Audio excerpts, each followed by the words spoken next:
Luke 6. On a Sabbath, while he was going through the grain fields, his disciples plucked and ate some heads of grain, rubbing them in their hands. But some of the Pharisees said, "Why are you doing what is not lawful to do on the Sabbath?"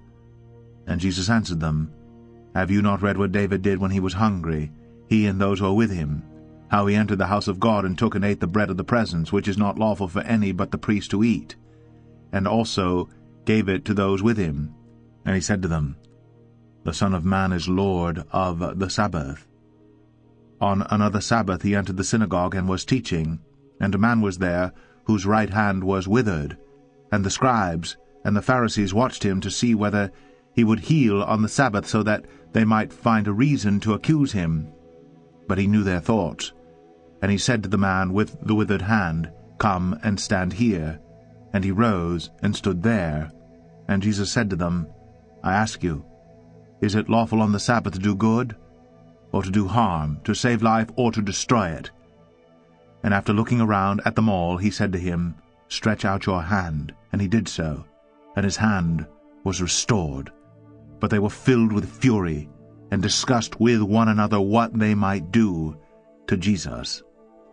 In these days he went out to the mountain to pray, and all night he continued in prayer to God.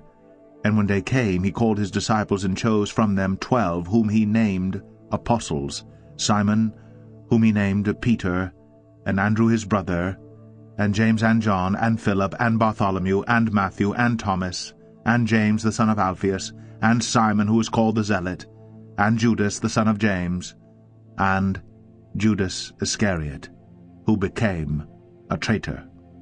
And he came down with them and stood on a level place, with a great crowd of his disciples and a great multitude of people from all Judea and Jerusalem and the seacoast of Tyre and Sidon, who came to hear him and to be healed of their diseases. And those who were troubled with unclean spirits were cured. And all the crowd sought to touch him, for power came out from him and healed them all. And he lifted up his eyes on his disciples and said, "Blessed are you who are poor, for yours is the kingdom of God. Blessed are you who are hungry now, for you shall be satisfied.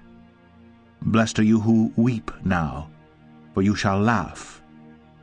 Blessed are you when people hate you, and when they exclude you, and revile you, and spurn your name as evil, on account of the Son of Man.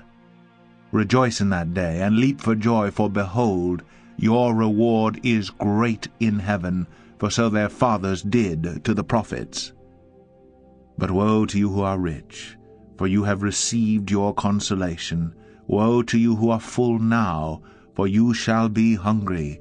Woe to you who laugh now, for you shall mourn and weep. Woe to you when all people speak well of you, for so their fathers did to the false prophets. But I say to you who hear, love your enemies, do good to those who hate you, bless those who curse you, pray for those who abuse you.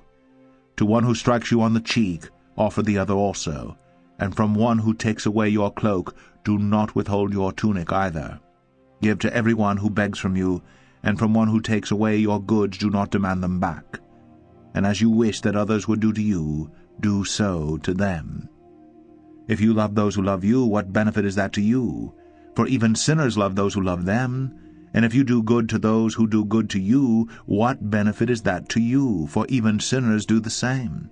And if you lend to those from whom you expect to receive, what credit is that to you? Even sinners lend to sinners to get back the same amount. But love your enemies, and do good, and lend, expecting nothing in return, and your reward will be great, and you will be sons of the Most High, for he is kind to the ungrateful and the evil. Be merciful, even as your Father is merciful. Judge not, and you will not be judged. Condemn not, and you will not be condemned. Forgive, and you will be forgiven. Give, and it will be given to you. Good measure, pressed down, shaken together, running over, will be put into your lap. For with the measure you use, it will be measured back to you. He also told them a parable. Can a blind man lead a blind man? Will they not both fall into a pit? A disciple is not above his teacher, but everyone, when he is fully trained, will be like his teacher. Why do you see the speck that is in your brother's eye, but do not notice the log that is in your own eye?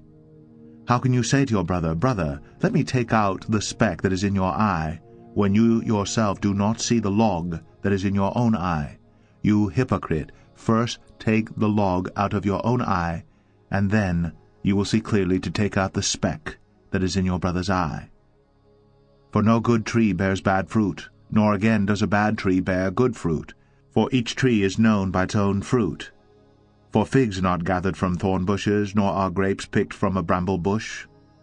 The good person out of the good treasure of his heart produces good, and the evil person out of his evil treasure produces evil. For out of the abundance of the heart his mouth speaks. Why do you call me Lord, Lord, and not do what I tell you? Everyone who comes to me and hears my words and does them, I will show you what he is like. He is like a man building a house who dug deep and laid the foundation on the rock. And when a flood rose, the stream broke against that house and could not shake it, because it had been well built. But the one who hears and does not do them is like a man who built a house on the ground without a foundation. When the stream broke against it, immediately it fell, and the ruin of that house was great.